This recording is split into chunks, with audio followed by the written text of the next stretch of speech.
마음을 어떻게 지킬 수 있을까? 이 마음을 영혼이라고도 그러고 우리 속사람 전체를 말합니다. 하나님이 지으신 가장 아름다운 성이 있다면 이 우주 가운데 이 마음이라는 성이에요. 영혼이라고 하는 성이에요. 그래서 이 영혼의 성이 굉장히 아름답고 매력적이고 영광스럽습니다. 왜? 하나님이 그렇게 만드셨어요. 그래서 이 마음이라고 하는 게요, 거듭나기 전에는 우리 지체 중에서 가장 사악해요. 근데 거듭난 후에는 우리 지체 중에서 마음이 가장 탁월해요. 그래서 그 마음에 하나님 모시기를 기뻐하고 하나님과 즐거워하고 마음이 다시 한번 아름답고 매력적이게 바뀌어지니까 본인도 행복하고 그를 보는 가족들도 좋고 하나님은 새롭게 된 그 영혼성을 보면서 기뻐하며 영광을 받으십니다. 그게 마음이라고 하는 거예요. 영혼. 마음을 지키는 것은 결코 쉬운 일은 아닙니다. 그러나 그리스도인에게 있어서 가장 중요한 것이 마음을 지키는 것입니다. 지난주에 다 말씀드렸어요. 왜냐하면 생명의 근원이 이에서 나기 때문에 그래요. 마음을 지킴에서 나오기 때문에 그렇습니다. 오늘 우리가 읽었던 말씀, 하나님이 말씀하시죠. 모든 지킬 만한 것 중에 더욱 내 마음을 지키라. 생명의 근원이 이에서 남이니라. 잠언에서만 마음이란 말이 95번 나와요. 성경 66권 중에서 이렇게 많이 나오는 성경은 잠언밖에 없어요. 그러니까 마음의 중요성, 영혼의 중요성에 대해서 지혜서에서 말하고 있는 것이죠. 그러니까 생명의 근원이 마음 지킴에서 나온다는 것이죠. 생명의 근원이 이에서 나온다라고 하는 것은 지난주에 말씀했죠. 마음을 지켜 생명의 열매를 맺음으로 하나님께 영광이 되기 때문에 그렇습니다. 마음을 잘 지켜 선한 열매가 맺어지면 우리 삶을 통해서 누가 영광을 받으신다고요? 네, 하나님이 영광 받으시는 삶이기 때문에 생명의 삶이 되는 것입니다. 두 번째는 마음을 잘 지키면 우리의 마음의 정원을 아름답고 매력적이게 가꾸게 되잖아요. 자기 영혼, 자기의 이 마음이 아름답고 매력적이게 되니까 본인도 행복하고 그것을 보는 가족과 이웃들도 그 향기로운 말미암아 행복해질 수 있잖아요. 그러니 생명의 삶입니다. 또 하나, 왜 생명의 삶인가? 마음을 잘 못 지키면 고통과 엉망진창의 삶이 오잖아요. 마음을 잘 못 지키니까. 근데 마음을 잘 지키면 생명과 풍성한 삶을 누릴 수 있으니까 생명의 삶인 것입니다. 그래서 마음을 잘 지키는 것이 생명의 근원이 된다라고 하는 말씀을, 그 이유 세 가지를 잠깐 말씀을 드렸습니다. 그렇다면 마음을 어떻게 지킬 수 있을까? 오늘 말씀 제목처럼 마음을 어떻게 지킬 수 있을까? 사람은 본래 창조되었을 때 그 마음의 상태와 성향이 매우 한결같고 아름다웠어요. 그래서 사람의 지성은 하나님의 뜻을 충분히 이해할 수 있었고요, 사람의 의지는 하나님의 의지와 완벽한 조화를 누리고 있었어요. 그래서 하나님이 뜻하신 바를 즐겁게 받아들였어요. 사람의 정서는 하나님을 사랑하는 즐거움으로 가득 찼습니다. 하나님을 사랑하는 즐거움으로 가득 찼어요. 그래서 에덴 동산의 이름이 뜻이 뭐라고요? 즐거움이란 뜻이에요. 그래서 하나님을 사랑하며 살아가고, 또 부부가 또 서로 사랑하며 살았잖아요. 아내를 향해서 내 뼈 중에 뼈다, 가장 아름답다, 내 살 중에 살이다. 그게 사랑하는 즐거움으로 살았다. 정서는 한마디로 말하면 사랑이었어요. 그러나 사람이 하나님의 말씀을 불순종하고 마귀의 말을 순종함으로 그 마음이 심히 타락하게 됐습니다. 부패게 됐죠. 그래서 사람의 지성은 무지와 어리석음에 빠지게 되었고 사람의 의지는 반항과 완고함으로 변했습니다. 사람처럼 완고하고 반항적인 기질을 가진 자가 피조물 가운데 없습니다. 그래서 하나님과 그분의 말씀에 대해 반항하는 피조물로 변했습니다. 사람의 정서는 아까는 무슨 정서였다고요? 맨 처음에 창조되었을 때 사랑하는 즐거움으로 살았어요. 근데 부패한 다음에는 무질서하고 불안하며 병든 정서가 되었어요. 무질서하고, 이게 변덕이 심한다. 무질서하고 불안하고 병든 심령이 되었어요. 병들었다는 얘기는 뭡니까? 정말 사랑하고 아껴야 할 대상을 미워하고 멀리하는 그 정서예요. 미워해야 할 것은 또 사랑하는 병든 정서가 되었다, 그런 얘기예요. 이렇게 타락하고 부패한 마음에서, 이런 부패한 마음, 어디를 튈지 모르는 정서와 어리석고 무지한 지성을 가지고 어떻게 자기 마음을 지킬 수 있겠습니까? 사람이 자기 마음을 지킬 수 있는 것은 불가합니다. 불가해요. 지난주에 말씀드렸죠. 사람이 내가 내 마음을 지킬 수 있다라고 생각하는 사람은 자기가 자기의 삶에 뭐가 되겠다는 얘기예요? 구원자가 되겠다는 것과 똑같아요. 자기 마음을 지킬 수가 없어요. 왜? 너무 부패되고 타락했으니까. 마치 하수구에서 나오는 썩은 물과 썩은 그 오니들, 썩은 그 흙더미에 꽃과 나무가 자랄 수 있겠습니까? 자랄 수 없겠습니까? 못 자라요. 썩은 물과 썩은, 잔뜩 썩은 그 하수구에 파보면 시커멓잖아요. 그러한 곳에서는 어떤 꽃과 나무와 열매를 기대할 수가 없는 것입니다. 사람의 마음은 성경에서 뭐라고 말하는가 하면 예레미야 17장 9절에 만물보다 거짓되고 심히 부패한 것이 마음이라, 이렇게 말합니다. 하나님의 말씀이에요. 만물보다 거짓되고 심히 부패한 것이 마음이라고 말해요.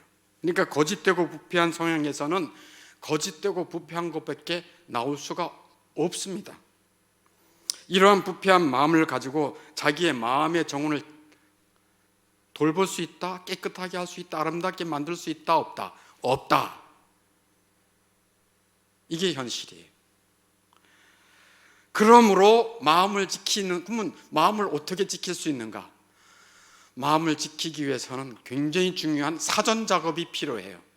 뭐가 필요하다고요? 사전 작업이 필요해요.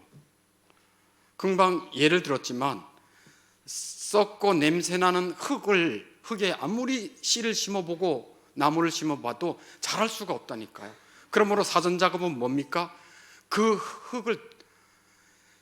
썩은 흙을 말리든지 새로운 흙을 덮든지 제거하든지 해가지고 완전히 그 썩은 마음밭을 뒤엎어 놓는 것이죠. 완전히 새롭게 하는 것입니다. 이 사전 작업이에요. 이 사람의 마음의 사전 작업은 하나님의 은혜로 가능합니다. 왜요? 사람의 영혼과 마음은 누가 지으셨습니까? 하나님이 지으셨어요. 그러므로 하나님만이 새롭게 할 수가 있는 것입니다. 사전 작업이 필요해요. 마음을 지키기 위해서는 사전 작업이 필요하다, 그런 말씀이에요. 사전 작업은 누가 주시는 거라고요? 하나님이 은혜를 베풀어 주셔야 가능한 것입니다. 마음의 새로운 기질을 부여해 주는 것이죠. 마음의 새로운 성향을 부여해 주는 것입니다. 즉, 그 마음을 거듭나게 하시는 겁니다. 그 마음을 새롭게 하시는 것입니다. 즉, 사람의 마음은 은혜, 하나님의 은혜에 의해서 새롭게 됩니다. 사람의 마음이 뭐에 의해서 새롭게 될 수 있다고요?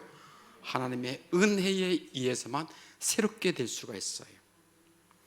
그런데 비록 은혜가 그 영혼을 상당 부분 고쳐 놓았고 그 영혼에 거룩한 성령을 부여하였다 할지라도 그 몸속에 남아있는 죄가 자주 그 영혼을 불안정하고 무질서한 상태로 빠뜨릴 때가 종종 있어요.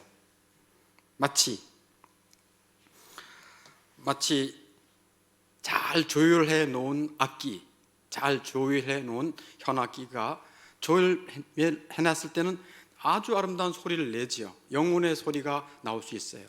그러나 그 악기가 온도에 따라서 또 잘못 걸어놓음에 따라서 여러 가지 환경을 따라 그 조율된 그 현이 변질이 되듯이 우리의 마음도 그러하다, 그런 얘기입니다. 그러므로 마음을 지킨다고 하는 것은 마음을 불안과 무질서하게 하는 죄와 유혹으로부터 마음의 정원을 보호하는 것입니다. 우리의 마음을 불안하게 하고 무질서하게 하는 게 뭡니까? 죄고 마귀의 유혹이에요. 그거로부터 마음의 정원을 보호하는 것이 마음을 지킨다는 것입니다. 그게 마음을 지킨다는 의미예요. 또 하나는 하나님과 영적 교제를 하기 위해서, 하나님과 생명의 교제를 하기 위해서 마음을 가장 은혜롭게 유지하는 것, 이것이 마음을 지킨다고 하는 것입니다. 사람의 영혼은, 사람의 몸은 물질, 먹는 것을 통해서 우리 몸이 유지될 수 있지만 사람의 영혼은 내 영의 하나님 아버지와의 교제를 통해서 내 영혼이 유지가 되는 것입니다. 그러므로 생명의 교제, 영적 교제를 하기 위해서는 우리의 마음을 가장 은혜롭게 유지해야 하는 것입니다. 그래서 마음을 지키는 것이 중요해요. 그러면 이제 마음을 지키기 위한 행동 6가지에 대해서 말씀을 드리려고 그래요. 마음을 지키기 위한 행동 6가지. 이건 하나하나 너무 중요합니다. 여러분들이 정말 여러분의 영혼, 마음을 지키는 데 관심이 있다면 이 6가지를 가능한 한 다 좀 마음속에 새기면서 하나하나 음미했으면 좋겠어요. 첫 번째, 자신과의 대화를 통해 마음을 점검하라 하는 것이죠. 자신과의 대화. 마음의 상태, 자기 마음의 상태를 자주 관찰하는 것, 그것은 자기의 마음을 지키는 첫걸음이에요. 육적인 사람들은 이런 일에 전혀 주의를 기울이지 않아요. 육적인 사람들은 자기 자신의 영혼에 주의를 기울이지 않아요. 관심이 없어요. 그러나 하나님의 은혜를 입은 영혼은 자기 영혼을 자주 들여다봅니다. 살펴보고 점검해요. 잘 들으세요. 마음의 상태를 살피고 점검하기 전에는, 마음의 상태를 자주 살피고 점검하기 전에는 결코 마음을 지키는 일을 할 수가 없어요. 자기의 마음의 상태가 어떤지도 모르는데 어떻게 마음을 지킨다고 하겠습니까? 그래서 새로운 성향, 즉 하나님의 은혜를 입은 자들은 자신과의 대화를 통해 마음을 점검해요. 시편 42편 5절에 보면 이 하나님의 사람은 이렇게 자기 자신과 대화를 해요. 내 영혼아 이렇게 자기에게 얘기해요. 너가 어찌하여 낙심하느냐? 너가 어찌하여 내 속에서 불안해하는가? 자기 영혼과 대화를 하는 거예요. 야, 아무개야, 자기 영혼에게 너 왜 불안해하지?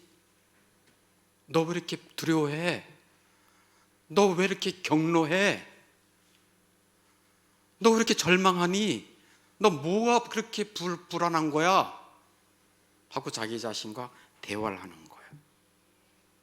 이렇게 자기 자신과 대화를 통해 마음을 살피는 일은 자기의 마음을 지키는 첫걸음이에요. 이것을 점검하거나 살피지 아니하면 마음을 지킬 수가 없어요. 왜? 자기 마음의 상태를 모르잖아. 시편 42편 5절에 그 성도처럼 물어보는 거예요. 내 영혼아, 어찌하여 네가 이렇게 낙심하냐? 어찌하여 내 속에서 그렇게 불안해하냐? 너 왜 불안한데? 너가 뭐 그렇게 무섭니? 너 뭐 그렇게 분이 나니? 너 뭐 때문에 이렇게 못마땅하니? 왜 이렇게 얼굴이 불그럭해? 하고 자기 자신에게 물어보는 거예요. 그게 첫 번째예요. 그래서 자신과의 대화를 통해 마음을 점검하라. 첫 번째, 마음을 점검하라. 저를 따라서 해보세요. 마음을 점검하라. 네, 마음을 점검, 이것만 해도 대단한 거예요. 마음을 점검하라. 두 번째, 마음의 사악함을 부끄러워함으로 겸비해지라는 것이죠. 자기 자신을 살펴봄으로써 자기 안에 사악함, 교만함, 이런저런 죄악이 있음을 발견하고 부끄러워하고 겸비하는 것이 두 번째 단계예요. 아까 말씀드렸죠. 우리 지체 중에, 우리가 거듭나기 전에 우리 지체 중에 가장 사악한 것이 뭐라고요? 마음이에요. 그러나 거듭난 후에는 가장 탁월한 지체가 뭐라고요? 마음이에요. 마음으로 하나님을 즐거워하고요, 마음에 주님을 모시는 그 즐거움이 있고요, 마음에 쉼이 있어요. 마음의 평안을 누려요. 세상 사람들이 알지 못하는 그 주님과의 영적 교제를 통해 영혼이 물된 동산 같아져요. 이게 그 마음이에요. 주님이 오시는 곳이 어딘데요? 예수님을 영접할 때 내 마음에 오시는 거예요.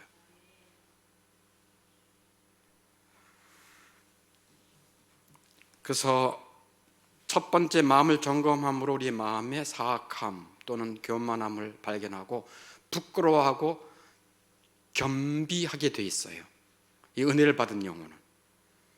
역대하 32장 26절에 히스기야가 마음의 교만함을 뉘우치고 하고 자기의 교만한 마음을 알아채고 부끄러워하고 겸비했다는 말씀을 합니다.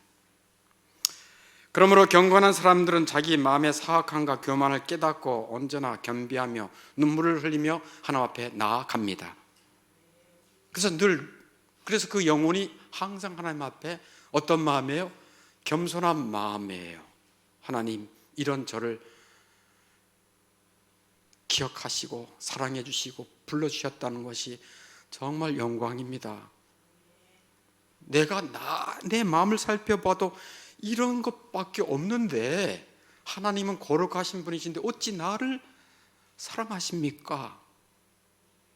하고 하나님의 사랑에 더 감복이 되고, 하나님을 알면 알수록, 내 마음의 상태를 알면 알수록 더욱 겸손한 영혼이 되는 것입니다.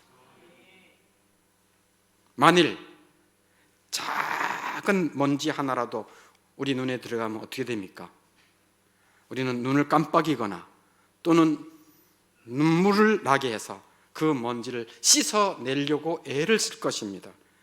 그와 꼭 마찬가지로 새로운 마음의 성량, 즉 은혜를 입은 마음은 마음의 사악함과 교만을 눈물로 회개하며 겸손하게 자기의 마음을 씻어내려고 애를 쓸 것입니다. 그래서 두 번째, 마음의 사악함을 부끄러움으로 겸비해지라. 세 번째, 치유하는 은혜를 간구하며 기도하라는 것이죠. 내 마음을 고치시고, 아까 우리 찬양도 했잖아요. 내 마음을 고치시고, 또 우리의 마음을, 더러운 마음을 정결케 해주시는 분은 주님이십니다. 그래서 치유하는 은혜를 간구하며 기도하라는 것입니다. 우리의 마음은 날마다 이 죄의 성향으로 기울기 쉽거든요. 상처받거든요. 죄로 인해 상처받아요. 그때마다 주님 앞에 치유하는 은혜를 간구하며 기도하는 것입니다. 시편 51편 1절에 있는 말씀대로 하나님이여 주의 인자를 따라 내게 은혜를 베푸시며 주의 많은 긍휼을 따라 내 죄악을 지워 주소서. 은혜를 베풀어 달라고 기도하고 있어요. 긍휼히 여겨 달라고 기도할 때 하나님 앞에 이렇게 치유하는 내 마음을, 내 영혼을, 이 불안해하고 이 악으로 치다가 틈만 주면 넘어지는 저를 고쳐주시고 정결케 해주십시오라고 그 은혜를 간구하며 기도할 때 하나님은 은혜를 베풀어 주십니다. 이 세 번째. 네 번째, 자신에게 격려와 구속력을 함께 세우라라고 하는 것입니다. 마음을 지키기 위해서, 즉 하나님과 긴밀하게 동행하기 위해서는 우리 스스로에게 강력한 격려와 구속력을 세울 필요가 있습니다. 이렇게 어떤 격려와 구속력을 세워놓으면 어떤 특정한 죄로부터 마음을 지키는데 탁월한 도움을 제공해요. 욥을 예를 든다면 욥이 욥기서 31장 1절에 이렇게 자기 자신에게 격려와 구속력을 세워요. 욥기 31장 1절에 이렇게 말합니다. 내가 내 눈과 약속했다 하고 자기에게 격려하고 결단을 해요. 내가 내 눈과 약속했다. 어찌 처녀에게 주목하랴. 이 욥이라는 남성도 처녀에게 주목하지 않겠다. 음란한 죄에 빠지지 않겠다. 내 눈으로 즐거워하며 죄를 짐으로 내 마음을 더럽게 하지 않겠다 라고 하는 구속력을 자기에게 약속해요. 내가 내 눈과 약속을 했다. 어찌 처녀에게 주목하랴. 그래서 은혜 입은 자의 마음은 어떤 특정한 죄로부터 자기 마음이 더러워지는 것을 미리 방지할 수가 있어요. 뭐를 통해서? 구속력을 통해서. 약속을 하는 거죠. 약속. 자, 보세요. 하나님께서 이 우주 만물 가운데 가장 아름답고 가장 매력적이고 영광스러운 스럽게 창조한 성이 있는데 그 성은 영혼의 성입니다. 사람의 마음의 성입니다. 그 성은 아무도 함락할 수가 없어요. 근데 그 성을 함락하려면은 5가지 문이 있어. 어디서 많이 들어본 것 같지 않아요? 네, 우리 거룩한 전쟁, 존 버니안 거룩한 전쟁할 때 우리 영혼의 성을 함락시키고 붕괴시키기 위해서 마귀가 그 성을 공격해 온다 그랬잖아요. 근데 가장 취약점이 뭐죠? 문이잖아요. 문, 게이트. 5가지 우리 영혼에 들어오려고 하면 5가지 게이트를 통해서 들어와요. 그 5가지 문 다 얘기하기는 너무 시간이 많이 걸리고 가장 우선적인 게이트 1, 2만 얘기할게요. 여러분 생각해, 어떤 문으로 들어올까요? 그래도 아주 영성이 있습니다. 가장 제1번으로 공격하는 게이트는 영어로 쓰겠습니다. ear gate. 귀문입니다. 귀를 통해서 마귀가 속삭입니다. 사람의 부정적인 말을 통해서 내 영혼을 무너뜨릴 수 있습니다. 더러운 말들을 통해서 귀. 하나님도 사실 우리들에게 영혼에게 은혜 주실 때 가장 많이 쓰시는 게이트가 뭐죠? 귀예요. 듣는 자 은혜 받습니다. 마귀도 똑같아요. ear gate. 2번째 게이트는 eye gate예요. 눈을 통해서 모든 유혹과 죄와 더러운 것이 욕심이 또 들어올 수도 있어요. 근데 이 욥 같은 경우는 눈이 약했던 것 같아요. 그러니까 내가 내 눈과 약속하겠다. 내 처녀 보지 않겠다. 나 야한 거 보지 않겠다. 내 마음을 더럽히는 음란한 것에 내 눈을 통해서 내 영혼을 더럽히지 않겠다. 내 성을 마귀 너에게 주지 않겠다 라고 약속을 한 거예요. 그러므로 자신에게 격려와 구속을 함께 세우는 것은 나에게 내 마음을 더럽히는 취약한 죄를 이길 수 있도록 탁월한 도움을 주는 것입니다. 여러분은 어떤 것이 취약합니까? 예수님도 이 땅에 오셔서 하신 말씀이 있죠. 이 세상이 어떤 세상이라고요? 두 마디로 악하고 음란한 세상이다. 악하고 음란한 세상이다. 세상이 마지막 망하기 전에는 음란으로 가득했습니다. 소돔 고모라가 그랬고 폼페이 도시가 그랬고 지금도 마찬가지고. 여러분이 악하고 음란한 세대에서 여러분의 마음의 성을 아름답게 정결하게 가꾸기 위해서 필요한 결단이 있다면, 구속이 있다면 주님께서 여러분에게 그 은혜를 주시기를 바랍니다. 다섯 번째, 빈틈없는 경계심을 지속적으로 지녀라 라고 하는 것입니다.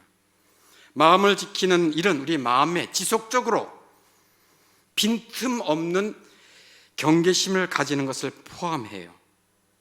마음을 지키려고 하는 사람은 반드시 자기 영혼에 눈을 크게 떠서 자신의 정서가 왜 이렇게 불안한지, 왜 물질서한지에 대해서 경계를 해야 돼요. 그래서 빈틈없는 경계심을 지속적으로 지녀야 되는 것입니다.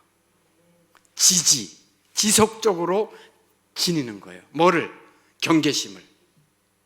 이게 다섯 번째예요. 예를 들어 이런 거예요. 염려로 마음이 요동칠 때, 내가 염려로 마음이 지금 요동치네. 두려움으로 마음이 산란할 때, 형세적인 것으로 마음이 쪼들릴 때, 분노에 내 마음이 휩쓸릴 때, 비난과 욕설을 들음으로 복수심이 불타오를 때, 자기 마음을 경계심을 갖고 자기 마음을 살펴야 돼요. 격한 감정을 억제할 수 없을 때, 하여튼 무슨 말만 들으면 격한 감정이 튀쳐나오고 욕이 튀쳐나오고, 그럴 때 갑자기 정서가 무너지고 불안해지고 무질서해지는 그 모든 경우를 뭐 해야 된다는 것입니까? 경계심을 가지고 지속적으로 지켜봐야 되는 것입니다. 그래서 내가 이렇다, 내 영혼이 이렇구나, 주님 앞에 은혜를 구하고, 내 영혼이 이렇구나, 겸비한 마음으로 내가 이 정도밖에 안 됩니다 하고 주님 앞에 부끄러워하며 또 겸비해지고, 아니야 이제 앞으로는 어떤 결단을 하겠어. 욥은 자신의 눈과 결단을 했는데 나는 이것과 결단을 해야 되겠어. 하나님 좀 도와주세요. 제가 약속을 합니다 하면서 하나님의 도우심을 구하는 것이죠. 마지막 여섯 번째, 임재하신 하나님 앞에 자신을 둔다. 임재하신 하나님 앞에 자신을 둔다. 마음을 지킨다고 하는 것은 하나님께서 언제나 어디서나 내 앞에 임재해 계시다라고 하는 것을 기억하는 것입니다. 왜? 하나님은 어디나 계시잖아요. 내가 어느 곳에 있든지. 그래서 하나님의 임재하신 하나님 앞에 내 자신을 두는 것, 참 중요한 마음 지킴의 일입니다. 이것이야말로 하나님 앞에 마음을 정결하게 지키게 하고 하나님 앞에 떨며 범죄하지 않도록 만들어주는 것입니다. 하나님의 임재 앞에 매 순간 우리 자신을 둔다면 감히 우리 생각과 정서를 헛된 것들에게 내어주지 않게 되는 것입니다. 근데 이제 결론으로 말씀드리면, 사실 임재하신 하나님 앞에 자신을 두면서 우리 생각과 정서가 헛된 것에 또는 죄에 빠지지 않도록 애를 쓸 수 있어요. 그러나 어떻습니까? 또 넘어질 때가 있고, 또 우리 마음에 더러운 것이 와서 막 우리 마음을 더럽게 막 완전히 휘집어 놓고 갈 때가 있고, 격한 복수심과 그 죄가 내 마음을 완전히 뒤엎어 놓을 때가 있지 않습니까? 우리는 늘 그렇게 당하기도 하고 넘어지기도 하고 그래요. 그러나 우리는 그럴 수밖에 없는 존재예요. 그렇지만 하나님 앞에 우리가 부끄러워하며 겸비한 마음으로 우리 마음을 다시 한번 정결케 해 주십시오, 고쳐 주십시오 하고 주님 앞에 나아갈 때 하나님은 은혜를 베풀어 주십니다. 그리고 우리의 마음을 더 멋있고 아름답게 가꿀 수 있도록 은혜와 능력을 주시는 것입니다. 마음을 어떻게 지킬 수 있는가? 우리 힘으로는 안 된다. 그럼 어떻게 하면 되는가? 하나님의 사전 작업이 우리 마음속에 있어야 가능하다. 그 사전 작업은 하나님의 은혜로 우리의 마음에 새로운 성향을 주시는 것이다. 다시 말하면 새 사람으로, 거듭난 영혼으로 하나님이 먼저 만들어 주시고 난 다음에야 비로소 내 마음의 상태를 대화를 통해 점검할 수 있고 부끄러운 마음으로 주님 앞에 나가게 되고 은혜를 구하게 되고 경계심을 가지고 자기의 마음의 정원에 아무 것이나 막 들어오지 못하도록 지킬 수가 있는 것입니다. 그리고 항상 하나님과 함께 동행하는, 하나님의 임재 앞에 자신을 두는, 내 안에 주님과 동행하는 그러한 거룩한 삶이 한 걸음씩 한 걸음씩 나가게 되는 것입니다.